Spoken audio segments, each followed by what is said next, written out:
కరీంనగర్ జిల్లాలోని రేకుర్తి గ్రామంలో ప్రభుత్వ భూములపై భూమాఫియా కన్నేసింది. అక్కడి చెరువుల పక్కనే ఉన్న విలువైన ప్రభుత్వ భూములు ఇప్పుడు కొందరు అక్రమార్కుల కబ్జాలో పడిపోతున్నాయి. ఇప్పటికే 224 సర్వే నెంబర్ నుండి 230 వరకు భూములపై నకిలీ రిజిస్ట్రేషన్లు జరుగుతున్నాయి.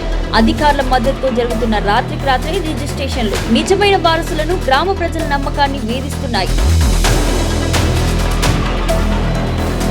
ప్రత్యేకంగా షేక్ షలే వంశస్థులు మరియు రియల్ ఎస్టేట్ మాఫియాలు ఈ దందాలో ప్రధాన పాత్ర పోషిస్తున్నట్లు తెలుస్తుంది. అధికారులు చూస్తూ ఊరుకుంటున్నారంటే భూ కబ్జాకారులకు అఘోరంగా సహకరిస్తున్నట్లు నమ్మకంగా మారిపోతుంది. అంతేకాదు గతంలో 231, 232, 233 సర్వే నెంబర్లోని భూములను ప్రభుత్వం గ్రామంలోని దళితులకు కేటాయించింది. కానీ ఇప్పుడు ఆ భూములు కూడా కబ్జాకు గురవుతున్నాయంటే ఈ అక్రమాల స్థాయిని ఊహించుకోవచ్చు.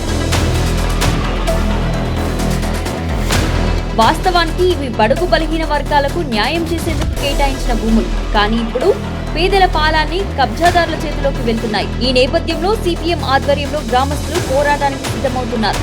ప్రభుత్వం వెంటనే స్పందించకపోతే పెద్ద ఎత్తున ఉద్యమం చేస్తామని హెచ్చరిస్తున్నారు. గ్రామంలో ప్రభుత్వ భూములపై సమగ్ర సర్వే జరిపి అక్రమార్కులపై కఠిన చర్యలు తీసుకోవాలని, నిజమైన లబ్ధిదారులకు ఈ భూములు కేటాయించాలని డిమాండ్ చేస్తున్నారు. ఈ డిమాండ్లను తెలిపే వినతి పత్రాన్ని అధికారులకు అందజేశారు. ఈ సందర్భంగా సిపిఎం నగర కమిటీ సభ్యులు గాజుల కనకరాజు, నాయకులు సందేశ్, సంతోష్, సన్నీ తదితరులు పాల్గొన్నారు. అధికారుల నిర్లక్ష్యం, మాఫియా అండదండలతో కొనసాగుతున్న ఈ భూదందాలకు అడ్డుకట్ట వేసే సమయం ఆసన్నమైందని ప్రజలు గట్టిగా హెచ్చరిస్తున్నారు. రేకుర్తిలో భూములు అర్హులైన పేదలవే కావాలని, కబ్జాదారులకు తగిన బుద్ధి చెప్పాలంటూ ప్రజలు ఒక్కటవుతున్నారు.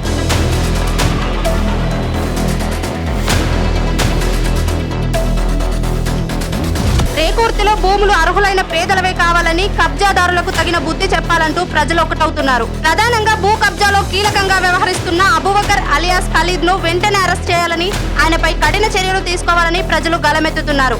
ఖలీద్ దళితుల భూములను ఆక్రమించి దళితులపైన కేసులు పెడుతున్న దుర్మార్గాన్ని ప్రజలు వ్యతిరేకిస్తున్నారు. ఖలీద్ లాంటి భూదందా మాఫియాల దురాక్రమణం ఇక మానాలి అంటూ ప్రజలు ప్రభుత్వానికి గట్టి హెచ్చరికలు జారీ చేస్తున్నారు. పేదల కోసం కేటాయించిన భూములు మాఫియా చేతుల్లోకి ఎలా వెళ్తున్నాయి అంటూ ప్రశ్నలు గట్టిగా వినిపిస్తున్నాయి. ఈరోజు సిపిఎం నగర కమిటీ ఆధ్వర్యంలో కరీంనగర్ చుట్టూ సరౌండింగ్లో ఉన్నటువంటి ప్రభుత్వ భూములను ఆక్రమించినటువంటి అక్రమార్కులపై చర్యలు తీసుకొని ఆ భూములను పేద ప్రజలకు పంపిణీ చేయాలని కోరుతూ జిల్లా కలెక్టర్ గారికి వినతిపత్రం ఇవ్వడం జరిగింది.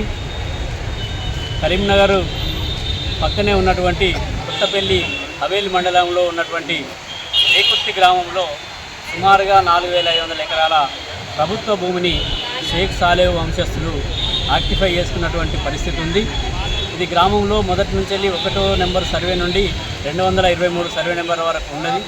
కానీ ఇది రాను రాను కొంతమంది అధికారులను పట్టుకొని వారు ఇది నదీనాలకు సంబంధించినటువంటి సర్వే నెంబర్లను సృష్టించి దళితులకు చెందవలసినటువంటి భూములను ఓసీలు ఆక్టిఫై చేస్తున్నటువంటి పరిస్థితి ఉంది. అందుకని దీనిపైన సమగ్ర సర్వే నిర్వహించాలి, సమగ్ర సర్వే జరపాలి.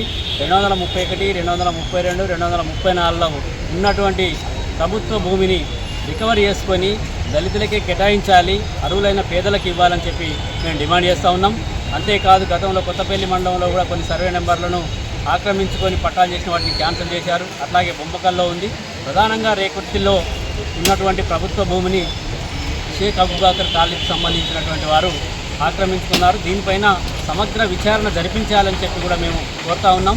ఈ ఆక్రమించుకున్నటువంటి భూమిని ప్రభుత్వం వెంటనే రికవరీ చేసుకొని అర్హులైన పేదలందరికీ కూడా పంపిణీ చేయాలని చెప్పి కూడా మేము సిపిఎంగా డిమాండ్ చేస్తాం. సోలార్ ప్యానెల్స్ పెట్టుకొని కరెంట్ బిల్ ఆదా చేసుకుంటూ డబ్బులు సంపాదించండి. SRK green energy.